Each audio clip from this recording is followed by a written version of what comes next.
சூர்யா, த்ரிஷா உள்ளிட்ட ஏராளமான நட்சத்திரங்களின் நடிப்பில் வெளியான கருப்பு திரைப்படம் உலகம் முழுவதும் 300 கோடி ரூபாயை வசூலித்து சாதனை படைத்துள்ளது. இதற்கிடையே அண்மையில் முதலமைச்சர் விஜயை நேரில் சந்தித்து வாழ்த்து தெரிவித்த இயக்குனர் RJ பாலாஜி அப்போது எடுத்த புகைப்படங்களை பகிர்ந்து அனைத்தையும் ஆரம்பித்து வைத்த மனிதருடன், வாவ், தமிழக முதல்வராக அவரை பார்த்தது கனவு போல் உள்ளது. அதே அன்பு, அமைதி, எல்லாத்துக்கும் நன்றி விஜய் சார் என தெரிவித்தார்.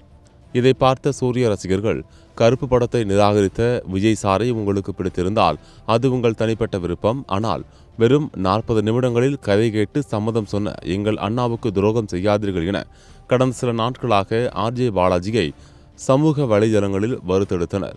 இந்நிலையில் நடிகர் சூர்யா இன்ஸ்டாகிராமில் ஸ்டோரி ஒன்றை பகிர்ந்து ரசிகர்களை அமைதியாக்கியுள்ளார்.